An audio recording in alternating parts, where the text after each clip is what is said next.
sopa sociocultural primitiva do qual nós, em nosso presente impactável, conseguimos evoluir. Claro, um dia eu espero que vivamos em uma cultura utópica onde todas as histórias de nossos antepassados transgressores serão gloriosamente queimadas, como a Biblioteca de Alexandria, e faremos uma lavagem cerebral em nós mesmos para acreditar em nossa própria perfeição. Mas até lá, temos de encarar os fatos. Existem, de fato, assassinas em série. As damas assassinas eram inteligentes, mal-humoradas, coniventes, sedutoras, imprudentes, egoístas, delirantes e estavam dispostas a fazer o que fosse necessário para ingressar no que elas viam como uma vida melhor. Foram implacáveis e inflexíveis, estavam perdidas e confusas. Eram psicopatas e matadoras de crianças, mas elas não eram lobos, não eram vampiros, não eram homens. Mais uma vez, a ficha mestra.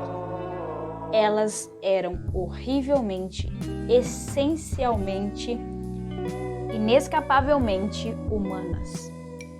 Elizabeth Bathory, a Condessa Sangrenta, 1560 a 1614.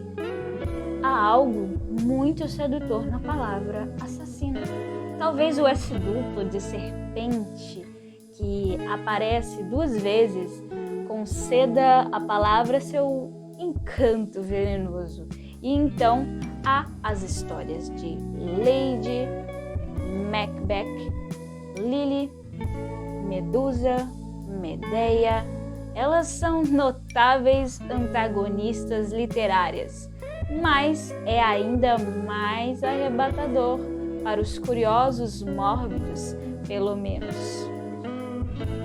quando essas mulheres se tornam reais.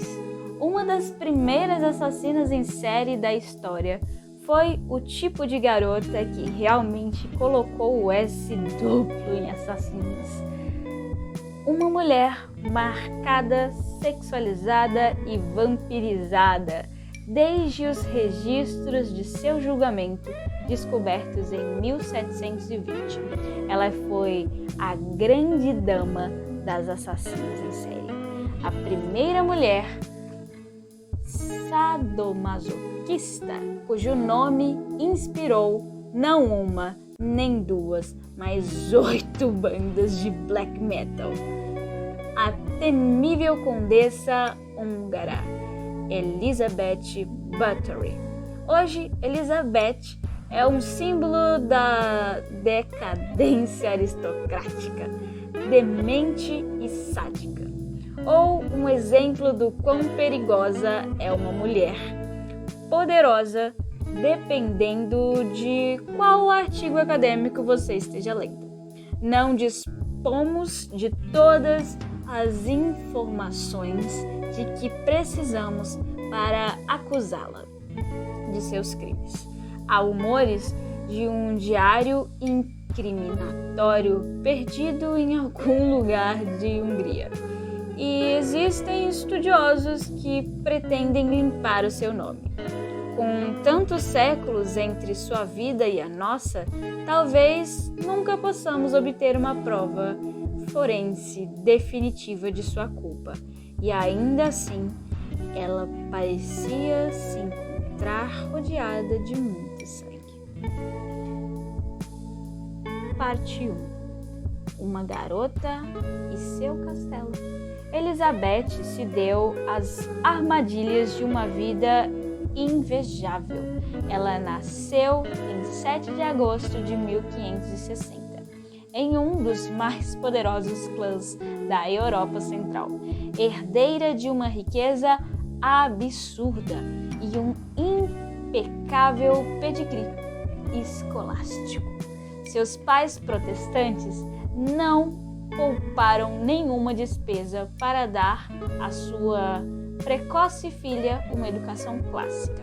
Ela falava não apenas húngaro e eslovaco, a língua que a maioria dos seus criados deviam falar, mas também grego, latim e alemão. Mas nem tudo estava bem no mundo de pequena Elizabeth. Diversos rumores afirmam que quando criança ela sofreu de terríveis crises epilépticas. Além disso, seus pais eram primos. Como muitos formidáveis clãs da época, a família de Bathory tinha uma propensão à endogamia, o que historicamente resultou em mais de um nobre nascido com franca constituição e inclinação à loucura. A lenda diz que Elizabeth testemunhou coisas terríveis durante a infância, como a horrível visão de um homem sendo costurado ao estômago de um cavalo. Qual foi seu crime? Um roubo. De acordo com a história, a pequena Elizabeth gargalhou de forma estridente ao ver a cabeça do camponês saindo do corpo do animal. Muitas das anedotas folclóricas sobre a sua infância são tentativas de explicar seus crimes posteriores, mas detalhes à parte. Elizabeth provavelmente testemunhou um bocado de violência quando criança. Naqueles tempos, era mais do que aceitável bater nos criados. De acordo com a lei húngara, os camponeses eram propriedades dos nobres. E é possível que Elizabeth também tenha presenciado algumas execuções públicas ocasionais. Além de ser inteligente e grotescamente despreocupada em relação à violência, Elizabeth também era de fato muito bonita. Um retrato de 1585 mostra uma beleza sombria, delicada e com uma proeminente testa branca. As mulheres na época retiravam linhas de cabelo para parecerem mais aristocráticas, à la Rainha Elizabeth. Olhando para o exterior do quadro, com olhos enormes e lugubres. Rumores dizem que ela teve um caso com um garoto camponês durante esse tempo. Ficou grávida e foi forçada a separar da criança. Bom, aos 10 anos, Elizabeth ficou noiva de Conde Ferdinand Nadasdy, um adolescente de 15 anos, filho de outra família poderosa de húngara. Como era comum naquele tempo, Elizabeth se mudou para o palácio de Nadasdy durante o noivado e aprendeu a administrar as imensas propriedades da família de seu marido. Rumores dizem que ela teve um caso com um garoto camponês durante esse tempo. Ficou grávida e foi forçada a se separar da criança. Tudo às escondidas, claro. Enquanto isso, o seu noivo castrou o infeliz garoto e jogou-o aos cães selvagens. Verdade, seu noivo castrou o infeliz garoto. Ou não? Não se sabe. Elizabeth acabaria por desenvolver a reputação de uma mulher provida de libido voraz, e o jovem Nadasdy logo se tornaria famoso por sua violência louca e criativa. Elizabeth, aos 14 anos, casou-se com seu impetuoso noivo em 8 de maio de 1574, diante de 4.500 convidados. Essa festa extravagante durou 3 dias. Nadasdy coroou o evento com um belo presente, o mais íngreme e solitário castelo da Hungria, o Castelo Székely, que lhe serviria como moradia. O castelo, construído em estilo gótico, ficava empoleirado no topo de uma colina, Nadasdi não fazia ideia dos crimes que Elizabeth mais tarde cometeria nos salões escuros e isolados daquele lugar. Nadasdi e Bathory eram agora um casal incrivelmente rico e de elevados status sociais, mas eles mal se viam.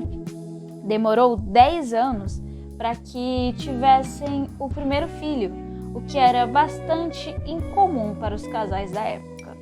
A infertilidade de Elizabeth seria considerada uma razão aceitável para Nadasdi pedir o divórcio, mas não foi a biologia que os manteve sem filhos por tanto tempo. Foi uma batalha. 3 anos após o matrimônio, Nadasdi deixou a fronteira húngara para lutar contra os otomanos, enquanto Elizabeth perambulava por seus muitos castelos, a fim de supervisionar seus domínios e manter a contabilidade em ordem. Ela escrevia cartas educadas e respeitosas para o marido, com apenas um ou outro lampejo de sua personalidade forte, mantida sob controle, como quando ela o repreendeu por viajar para Transilvânia sem lhe informar. A invasão otomana ocorreu de forma mais drástica em 1591, o início do que foi chamado de Guerra dos 13 Anos, ou Grande Guerra, e Nadasdi participou novamente para um conflito mais feroz e sangrento. O homem amava a guerra. Ele era excelente em batalhas. Nessa época, ganhou o apelido de Cavaleiro Negro da Hungria, em virtude de sua reputação cruel e cada vez mais desumana. Certificava-se de aprender todos os piores castigos turcos de seus inimigos antes de matá-los. E se estivesse de bom humor, até se divertia arremessando suas cabeças decepadas. Então, voltava para sua esposa, extasiado com a sede de sangue e com os gritos de seus inimigos, ainda ricocheteando profundamente em sua cabeça. A Guerra dos 13 Anos estava drenando a riqueza húngara de forma tão feroz que a dominante família Habsburg se viu invadida. Porém, Elizabeth nunca sentiu os tempos difíceis da guerra, pois Nadasdi lhe verdadeiramente ficara tão rico que até acabou presenteando dinheiro aos Habsburg. Só assim a Hungria pode continuar a lutar. Ou seja, o próprio rei estava em débito com eles. Os dois devem ter sido invencíveis. Parte 2. Chutar estrelas. Embora Elizabeth e Nadasdi se vissem poucas vezes na época, eles criaram um interesse em comum bastante específico e com o qual passavam o tempo: torturar jovens criadas. Nadasdi, é claro, estava mais do que familiarizado com a violência.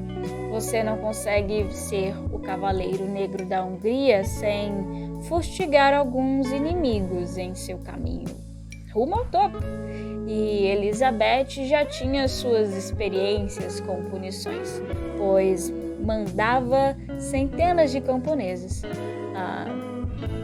ao castigo, o qual testemunhou atrocidades e até mesmo incentivou mutuamente a cometer crueldades, resultando em um relacionamento à distância caracterizado por reciprocidade sangrenta, um pouco menos de, abre aspas, olhar ansiosamente para a mesma lua e, fecha aspas, e um pouco mais de, abre aspas, esfaquear pessoas ao mesmo tempo, fecha aspas.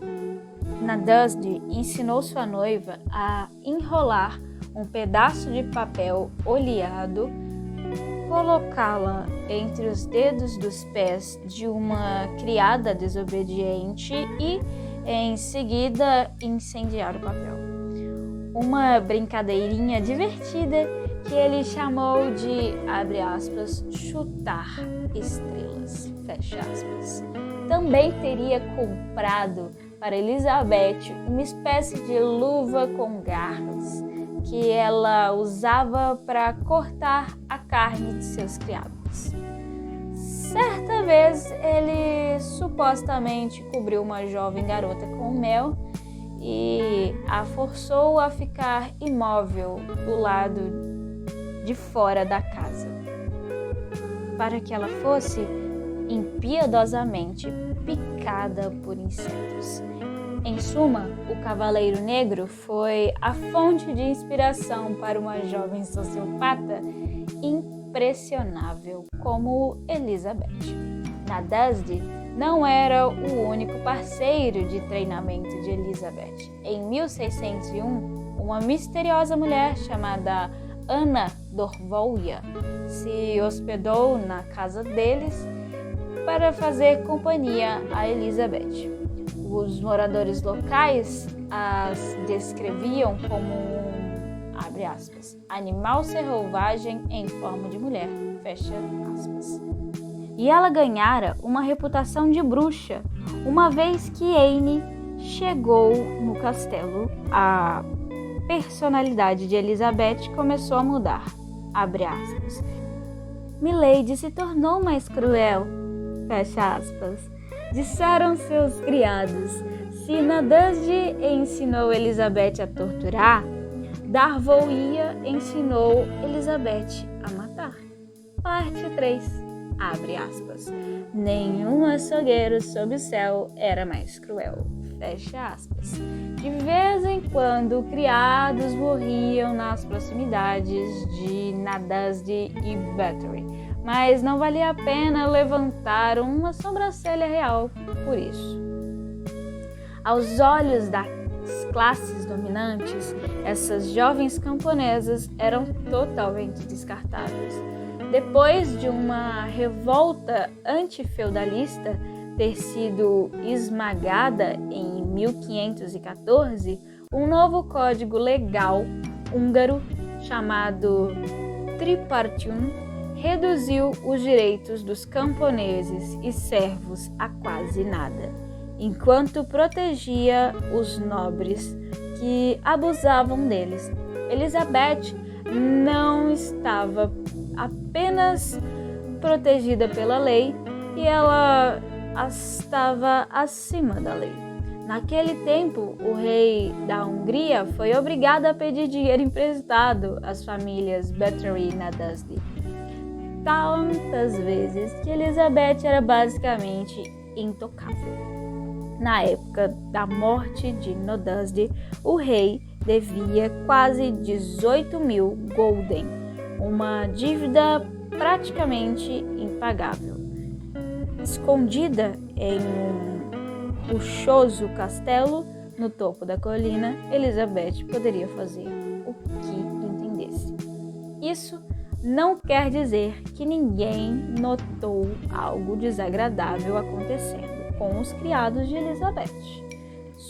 As suspeitas dos pastores locais foram crescendo conforme Elizabeth continuava solicitando que eles executassem ritos funerários para suas criadas que morriam de, abre aspas, cólera ou causas desconhecidas e misteriosas, fecha aspas. Em dado momento, ela pediu que as abençoassem um caixão de grandes dimensões, mas os pastores se recusaram quando ouviram um rumor afirmando que o caixão continha 3 cadáveres. As especulações se tornaram tão escandalosas que um dos pastores ousou a colocar a Condessa Bathory contra a parede após um sermão chamado A Cara de Assassina. Abre aspas. Sua graça não deveria ter agido dessa forma, porque ofendeu ao Senhor, e nós seremos punidos se não reclamarmos e criarmos sua graça. E fecha aspas. E ele disse, abre aspas, e para confirmar as minhas palavras são verdadeiras, nós precisamos apenas exumar o corpo da última menina morta e veremos as marcas que identificam com o que ocorreu a morte. Fecha aspas. A condessa chiou, dizendo que tinha parentes que não tolerariam tais acusações vergonhosas, e o pastor respondeu, abre aspas, se sua graça tem parentes, eu também tenho parentes. O Senhor Deus, vamos desenterrar os corpos e então veremos o que sua graça fez. Fecha aspas. Elizabeth saiu vociferando da igreja. Nadusd, no entanto, interpelou o pastor a fim de acalmá-lo, mas ele não conseguiria proteger Elizabeth para sempre. Em 1604, o cavaleiro negro adoeceu e morreu. Novamente, os criados perceberam uma mudança nela. A condessa estava ficando cada vez mais violenta, insaciável. Talvez fosse o estresse, agora gerenciava propriedades enormes e não mais possuía o rápido retorno financeiro dos despojos das guerras dos 13 anos. Na época, Elizabeth tinha 44 anos. Talvez estivesse recuando, horrorizada com o processo de envelhecimento. A lenda diz que ela incrivelmente vaidosa era. Ou talvez algum tipo de psicose latente ou oriunda da infame endogamia dos Bathory tenha começado a rondar a sua cabeça. De qualquer forma, o que começou como hobby compartilhado com Nadusd e Darvoia rapidamente se transformou numa total obsessão. E Elizabeth se tornou fanática por tortura e matar jovens meninas. Ela coletava essas jovens nas cidades ao redor de seus inúmeros castelos, crianças camponesas na flor da idade, com corpos fortes e descartáveis. E quando terminava com elas, mandava jogar seus corpos por cima dos muros dos castelos, para servir de comida aos lobos. Como antes, Elizabeth não trabalhava sozinha. Juntamente com Ana Darvoia, ela reuniu um medonho esquadrão de tortura.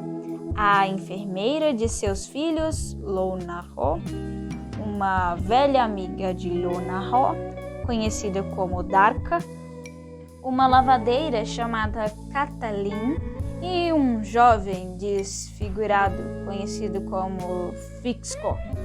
Darvoia, Dorka e Lona Ro eram as mais cruéis do grupo e se orgulhavam de sua macabra criatividade. Fixco também ajudava, mas era muito jovem. Katalin era mais benevolente. Tentava roubar comida para as garotas espancadas. E certa vez ela mesma foi espancada quando se recusou a participar da tortura. Geralmente começava com algum erro de uma criada. Talvez a menina perdesse o ponto do crochê, fazendo com que a condessa se virasse contra ela com um rosnado. Elizabeth iniciava o suplício, batendo, chutando ou socando a criada, mas acabava por se aprofundar, elaborando algum castigo imaginativo para satisfazer sua sede de sangue. Aquelas que cometiam erros Na costura eram torturadas com agulhas. Já uma menina que roubou uma moeda teve a pele marcada com a mesma moeda.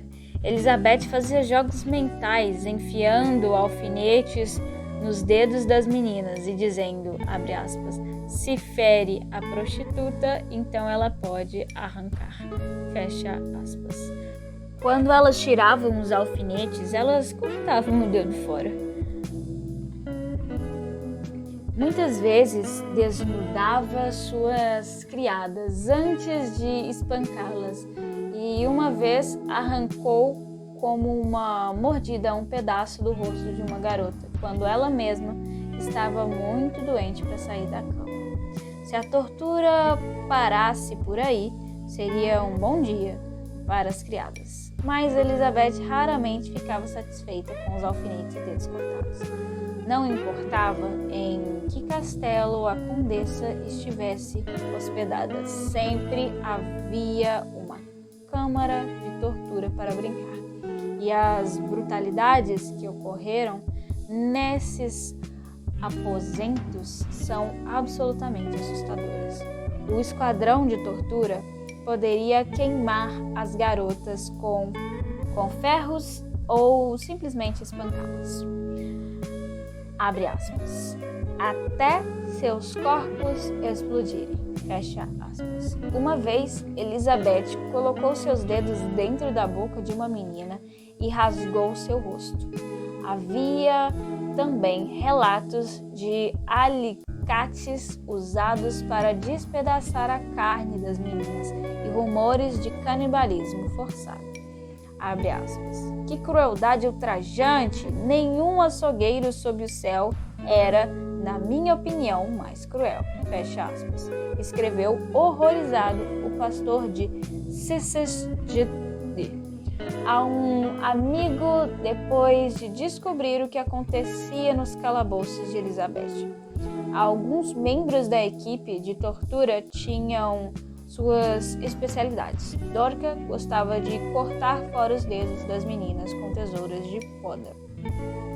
Dorvoia preferia dar 500 chicotadas. Já Elizabeth gostava de tudo. Abre aspas.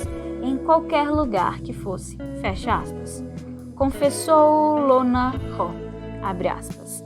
Ela imediatamente procurava um local onde pudéssemos torturar meninas, fecha aspas. Uma cidadã ouviu de várias criadas que, abre aspas, Milady não comia nem bebia sem antes ter presenciado uma de suas criadas virgens por ser morta de maneira sangrenta. Fecha aspas. Sem mortes, ao que parece, Elizabeth se sentia incompleta. Parte 4. Banho de sangue.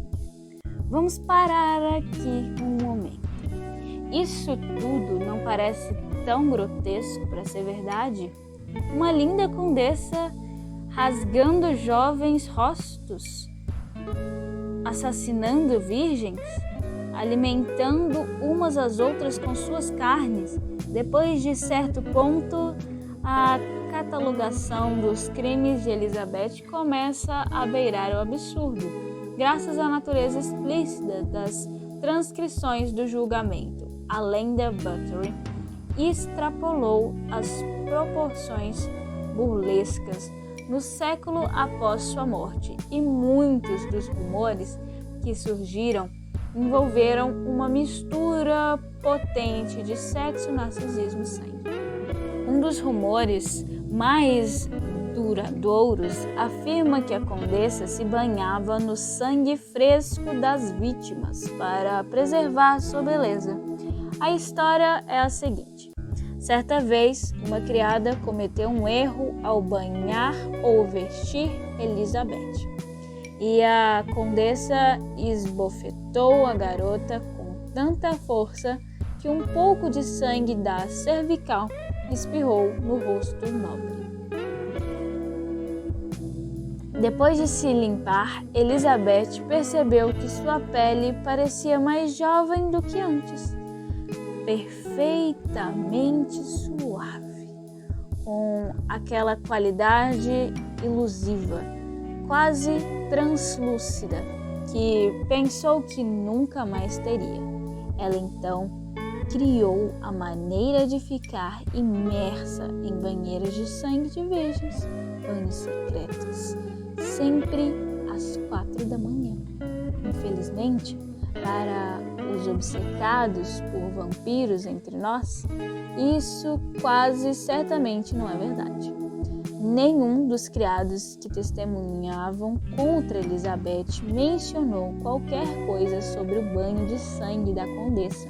De fato, o que eles presenciam ou mencionaram é que tanto sangue foi derramado durante as sessões de tortura que poderia ter sido drenado do chão, o que significaria que Elizabeth não parecia muito preocupada em guardar e muito menos se banhar com o precioso sangue que arrancava de suas vítimas. A primeira menção de seus banhos de sangue apareceu mais de um século após sua morte. Um livro de 1729 chamado Trágica História, escrito por um estudioso jesuíta, depois de que ele descobriu as transcrições do julgamento de Bathory. Entretanto, é fácil entender como os rumores dos banhos de sangue persistiu. Não só é uma imagem incrivelmente assustadora, mas também atenua a angustiante ideia de uma assassina que mata apenas porque é uma assassina. Isso significa que não precisamos nos preocupar com a questão do mal no caso de Bathory. A vaidade é uma explicação muito mais palatável para os seus crimes, porque então todo esse derramamento de sangue simplesmente se resume a um desejo equivocado de parecer bonita para os rapazes ou para as moças. Elizabeth matou apenas mulheres, uma raridade no domínio das assassinas em série. E abundam os rumores de que ela fazia isso em virtude de sua lesbianidade reprimida. Mas não fique desapontado com a falta de banhos de sangue. Muito sangue foi derramado no lar de Elizabeth, tanto que suas paredes eram todas manchadas. Elizabeth ficava tão ensopada de sangue que ocasionalmente tinha que parar a tortura para trocar de roupa. Embora suas atrações por despir suas criadas e deixá-las nuas possa seguir algum tipo de fetiche, e suas relações com Darvolgia e o oculto possam, por vezes, focar na preservação de sua juventude. Aparentemente, o que a condessa realmente precisava era a absoluta destruição de um povo. Parte 5. O Gnâncio. Rumores sobre a violência de Elizabeth vicejavam então em toda parte, mas ninguém podia fazer nada a respeito, porque ela continuava matando camponeses. E camponeses não podiam fazer acusações contra nobres, pois poderiam vender seus filhos a Elizabeth por uma quantia fixada por ela. E se a criança morresse de, entre aspas, cólera, fecha aspas, isso não passava de um acontecimento ruim. Elizabeth estava matando tantas garotas que elas nem mesmo podiam ser enterradas de forma adequada. As sepulturas raras nos pátios às vezes eram violadas por cachorros, mas a condessa permanecia intocável. Então, como tantos assassinos em série que vieram após Elizabeth, ela se tornou uma assassina imprudente e desorganizada, que acabou matando as pessoas erradas. Em 1609, Darvolgia, sua cruel colaboradora, morreu subitamente e Elizabeth começou a ficar sem dinheiro. Ela agora estava recebendo conselhos de uma camareira, Erzy Mahorova, que, segundo rumores, era uma bruxa da floresta, uma camponesa local que entendia de ervas e possuía conhecimento sobre o oculto. Certamente, na época, Elizabeth estava meio louca de solidão. Nardasdi e Darvoia estavam mortos. Seus filhos haviam casado e partido. Seus confidentes eram lavadeiras bruxas da floresta e um rapaz que mal sabia o que estava fazendo. Nenhuma dessas pessoas podia entender o que significava ser Elizabeth Butler, uma mulher poderosa, rica e bonita, que estava envelhecendo e cuja crueldade era a única coisa responsável por sustentar seu próprio mundo sombrio. Elizabeth tinha amigos íntimos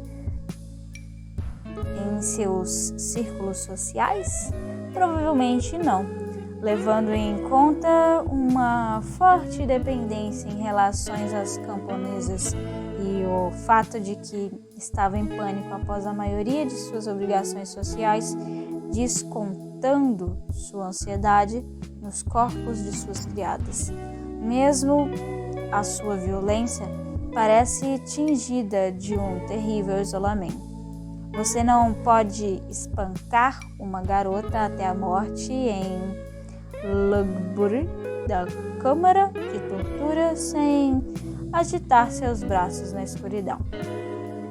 De qualquer forma, em 1609, Elizabeth percebeu que precisava de mais dinheiro e, reza a lenda, uma fonte melhor de sangue, um sangue mais rico. As versões folclóricas da história contam que o sangue camponês não estava mais atrasando o envelhecimento da condessa. Então, a Majorova, a feiticeira da floresta, sugeriu que o sangue de meninas nobres poderiam ser mais eficazes. Entretanto, o tempo de matança estava acabando para Elizabeth. Os pais começaram a esconder suas filhas, enquanto aparecia na cidade à procura de, entre aspas, empregadas, fecha aspas. Talvez ela também estivesse se sentindo um pouco fora do controle, um pouco vingativa. Havia apenas um problema: camponeses eram fáceis de lidar, mas os nobres definitivamente tomariam algumas atitudes se suas filhas desaparecessem do nada. Foi quando Elizabeth teve uma brilhante ideia de abrir uma escola de formação para jovens meninas de Gynentia. Fingimento, é claro. As taxas para ingressar nesse falso Gynentia proporcionaram a Elizabeth um bom necessário lucro, e as filhas dos nobres forneceriam exatamente o que ela precisava que fornecessem. Não se importou em pensar no plano até sua conclusão lógica. Dezenas de garotas mortas, pais poderosos enlouquecidos de preocupação. Elizabeth apenas conduziu um barulhento grupo de jovens aristocratas e, bem, acabou com elas. Quando os abastados pais começaram a questionar a respeito de suas herdeiras, a desculpa bizarra de Elizabeth colocou a todos no limite. Ela alegou que não havia restado nenhuma garota, porque uma das meninas tinha tanto ciúme de suas colegas que assassinou cada uma delas e depois, oportunamente, cometeu suicídio. É desnecessário dizer que a essa altura a condessa não convencia mais ninguém. Na verdade, As pessoas estavam começando a enxergar bem à sua frente evidências horrorosas de seus crimes. Meninas feridas, entregando mensagens na cidade. Garotas com mãos queimadas, próximas a carruagens de Elizabeth. Outras com rostos desfigurados, caminhando com a comitiva da condessa. Bastante abatidas, até mesmo uma que, tendo escapado do castelo, correu para a cidade com uma faca ainda tremulando em seus pés.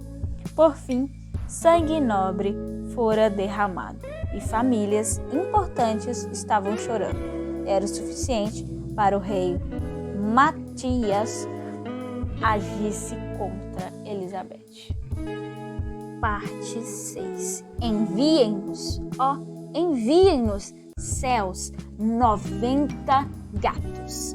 Em fevereiro de 1610, o rei ordenou que seu palatino Georg Thurzo investigasse a condessa Butterworth. Era uma situação estranha, tanto para Thurzo como para Elizabeth, pois ele fora um dos melhores amigos de Nadezhd. Os dois eram tão próximos que ele, em seu leito de morte, Nadezhd pediu a Thurzo que protegesse a esposa. E agora ele estava sendo convidado a procurar os podres de Elizabeth.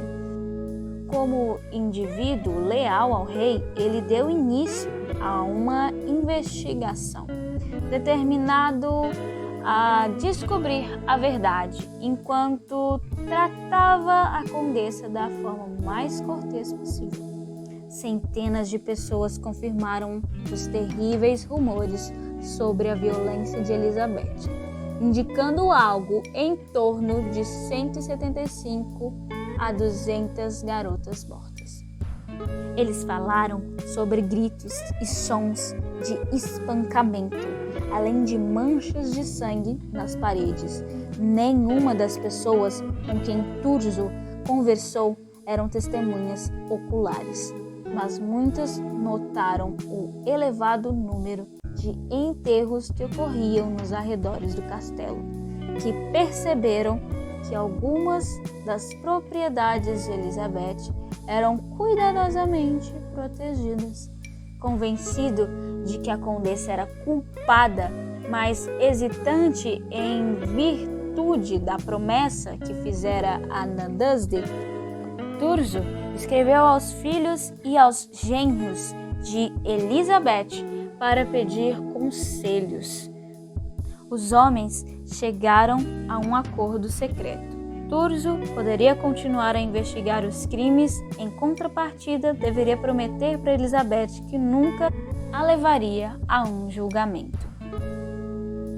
Ela até poderia ser trancafiada e seus servos interrogados, mas a família queria evitar o espetáculo de sua condessa maluca bem no meio do palco. Os filhos de Elizabeth não se preocuparam em insistir que ela era inocente, abre aspas. O castigo público nos envergonharia a todos, fecha aspas, escreveu seu genro. Em dezembro, Thurzo estava quase pronto para agir, mas antes que pudesse prender uma mulher tão poderosa, tinha de estar completamente seguro de que ela era culpada. Então, ele se convidou para ir ao castelo, na companhia do rei Matias, para um jantar na noite de Natal. Elizabeth foi uma anfitriã amável, mas mal conseguia disfarçar seu nervosismo e terminou a noite servindo aos homens um misterioso bolo cinzento que preparou juntamente com Majorova, a feiticeira da floresta. O bolo tinha forma de um laço e havia uma hóstia no centro. Assim que os homens o provaram, começaram a passar mal e, convencidos de que ela tentara envenená-los, deixaram o lugar de imediato. Na véspera do Ano Novo de 1610, uma Elizabeth cada vez mais paranoica se encontrou com Majorova do lado de fora da casa senhorial do castelo para observar os movimentos das estrelas e das nuvens. Planejavam lançar um feitiço para proteção e pediram a um escriba que o anotasse. Majorova se convenceu de que as condições estavam corretas e as mulheres começaram a entoar um cântico. Abre aspas. Ajudem-nos, ó céus, ajude-nos, fecha aspas. Elas clamaram, abre aspas. Deem saúde, saúde a Elizabeth Bathory. Enviem-nos seus 90 gatos, fecha aspas. O cântico ainda instruía os 90 gatos a destruir Turso, o rei, e quem mais tentasse levar tristeza à condessa. Entretanto, sem o conhecimento de Elizabeth, naquele momento, Turso estava escondido na escuridão ao redor do castelo, determinado a pegá-la em flagrante em um ato sangrento. Uma vez que Elizabeth voltou para dentro, Turso rastejou até o castelo, acompanhado por um grupo de guardas armados. De repente, os homens tropeçaram no corpo mutilado de uma menina perto da entrada e entraram mais duas agonizando atrás das portas. O som dos gritos levou os homens a uma das câmaras de tortura, onde flagraram os torturadores em pleno ato. Não está claro se Turso de fato viu a própria condessa envolvida no suplício ou se simplesmente descobriu seus fiéis seguidores. Mas, no fim das contas, ficou satisfeito ao comprovar sua culpa. Elizabeth foi arrastada por todo o castelo e forçada a acompanhar suas buscas, que revelaram a existência de mais corpos. Abre aspas. Escondidas onde essa maldita mulher preparava futuras mártires. Fecha aspas. Enquanto os homens andavam pelos corredores escuros do castelo, Elizabeth clamava aos gritos sua inocência e dizia que toda a violência testemunhada era culpa dos criados. No dia seguinte, ela foi formalmente presa nas masmorras de seu próprio castelo. Masmorras estas que abrigavam os corpos de suas vítimas apenas algumas horas antes. Parte 7. Um animal selvagem. 306 pessoas testemunharam contra a condessa sangrenta, incluindo os membros de seu esquadrão de tortura, que também estavam sendo torturados. Seus testemunhos fizeram mais que incriminá-la. Abre aspas. Milady batia nas garotas e as torturava tanto que ficava coberta de sangue. Fecha aspas, disse Lona Jó. Abre aspas. Elas eram levadas para ser torturadas até 10 vezes em um dia, como ovelhas. Fecha aspas, afirmou Fitzgerald. Ninguém sabe com certeza quantas garotas Elizabeth Bathory matou. Seus cúmplices afirmaram que o número de garotas assassinadas variava entre 30 e 50, e eles sabiam disso por motivos óbvios. Enquanto os funcionários de um dos castelos de Elizabeth disseram que ela teria matado 175 a 200 meninas. Na boca a boca, o rei ouviu que ela matou 300. E uma jovem testemunha afirmou que a condessa matou cerca de 650 mulheres, cujos nomes anotou em um pequeno caderno. Lonajó, Darca e Fixco receberam a pena de morte por Lonajó e Darca terem sido pessoalmente responsáveis por tantas, abre aspas, atrocidades graves e contínuas perpetuadas contra sangue cristão, fecha aspas. Seus dedos foram arrancados com pinças de ferro em brasas antes de serem executadas e jogadas em uma enorme fogueira. Devido à sua juventude, Fixco recebeu uma sentença ligeiramente mais misericordiosa. Foi decapitado e depois teve um corpo queimado. Cataline, a mais relutante dos cúmplices, foi jogada numa cela de prisão. Como prometido, Elizabeth nunca foi levada a julgamento, mas em vez disso, foi condenada à prisão perpétua em seu próprio castelo, encharcado de sangue. Vários pastores a visitaram apenas para encontrá-la furiosa e sem nenhum arrependimento por seus atos. Quando lhe pediram para pensar sobre o sofrimento de que infligiu às pessoas, Elizabeth apenas grunhia, afirmando que seus parentes poderosos logo a salvariam. Ela seguiu alegando que Lonajó, Darca, Fixco e Catelyn eram os culpados, e quando os pastores perguntaram por que ela não ordenou que seus criados simplesmente parassem com as suas torturas, a condessa respondeu que ela tinha medo de seus próprios servos. Em outra ocasião, ela sibilou que não confessaria nada, mesmo que a torturassem com fogo. Elizabeth odiava tanto Turso acima de todos e, enquanto tentava convencer seus parentes a libertá-la, continuamente atacava o Palatino por encarcerá-la. Em determinado momento, Turso perdeu a paciência, vociferou contra ela.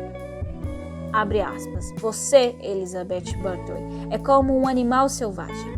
Você se encontra em um de seus últimos meses de vida. Você não merece respirar o ar da terra ou ver a luz do Senhor. Você deve desaparecer deste mundo e nunca mais reaparecer nele. Que você encontre tempo para arrepender-se de sua vida bestial à medida que as sombras a envolvam. Fecha aspas. Mas Elizabeth era realmente um monstro? Nos séculos que se seguiram à sua prisão, vários estudiosos e biógrafos insistiram que Elizabeth era inocente ou que o julgamento de seus cúmplices foi um teatro que não deveria ter resultado nas condenações de Elizabeth por debaixo dos panos. Eles argumentavam que as coisas foram um esquema planejado por Turso e pelo rei no intuito de prender um adversário político, incapacitar uma poderosa viúva e tirar proveito de todas aquelas aprazíveis terras do casal Nedusny e Bathory. E afirmam ainda que a ausência de um julgamento foi uma injustiça e que as confissões de seus cúmplices, obtidas sob tortura, não deveriam ter tomado como fato. Mas muitos dos clamores a favor da inocência de Elizabeth não levam em conta certos fatores culturais históricos, como o acordo entre Turso e os filhos de Bathory para evitar o julgamento, ou o fato de que a tortura era um procedimento comum em julgamentos inquisitoriais e não seria considerada estranha ou suspeita nesse caso. Aqueles eram tempos violentos, o que é bastante óbvio pelo fato de que Lonajó e Dorcas teriam seus dedos arrancados como parte de suas sentenças oficiais. O argumento de que o rei queria usurpar a riqueza de Elizabeth é cancelar seu débito com o Nasdas e Bathory também não se sustenta. Quando Nudusdy morreu, seu filho, de 6 anos, se tornou o dono das propriedades no papel, e quando ele fez 14 anos, passou a sê-lo na prática. Na época em que Elizabeth foi presa, ela não possuía mais vastas faixas de terra, e o rei teria que prender toda a família para reivindicar suas fortunas e cancelar sua dívida. Além disso, de acordo com as regras da Tripartitum, Thurzo não podia obter ganhos materiais e financeiros ao processar Elizabeth. Assim, ele não poderia tê-la prendido apenas para enriquecer-se. Outros pontos importantes para aqueles que acreditam na inocência de Elizabeth é o fato de que Thurzo começou a investigá-la quando não havia evidências fortes contra ela, apenas rumores de suas violências.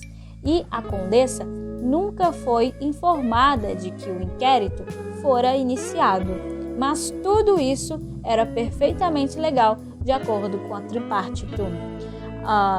Thurzo estava simplesmente promulgando algo chamado de inquérito comum, com a intenção de determinar se o crime havia sido cometido ou não.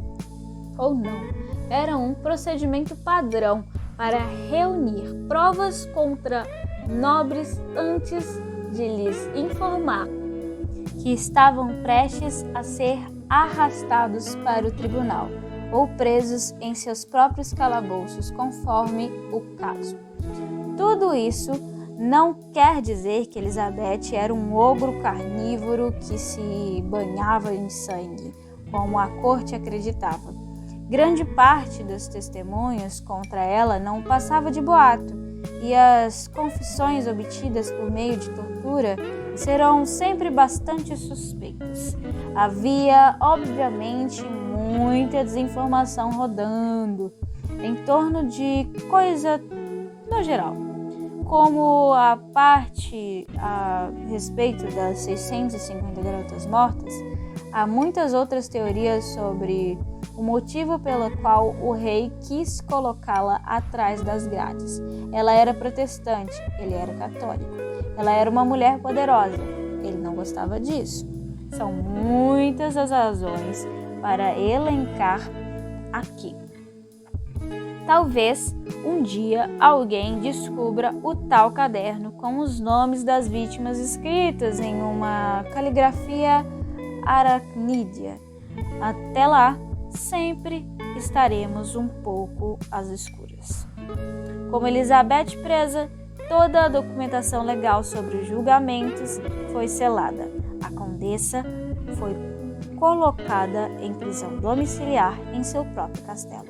O parlamento decretou que seu nome não seria mais mencionado na sociedade, e as cidades ao redor ficaram silenciosas nos 100 anos seguintes. Parte 8. Assassina. Apesar dos grandes esforços do tribunal em agir para que Elizabeth Bathory nunca tivesse existido, sua história se espalhou, especialmente quando a transcrição do julgamento foram redescobertas em 1720. Hoje, a Condessa Sangrenta é uma figura extremamente popular no mundo do horror. O Guri e a das vampiras sexys aparecem em diversos âmbitos, desde uma música da banda Venom, Countess Bathory diz o refrão, até em poemas românticos e filmes.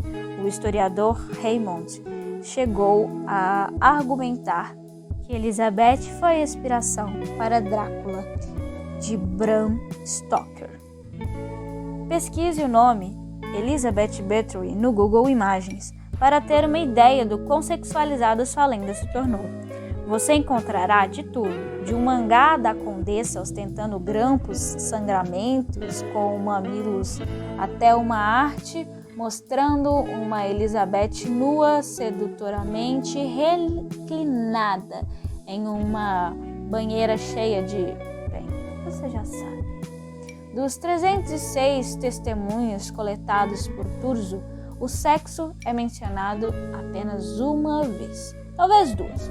O julgamento não foi uma investigação sobre desvio sexual, foi uma averiguação de rumores de tortura e morte.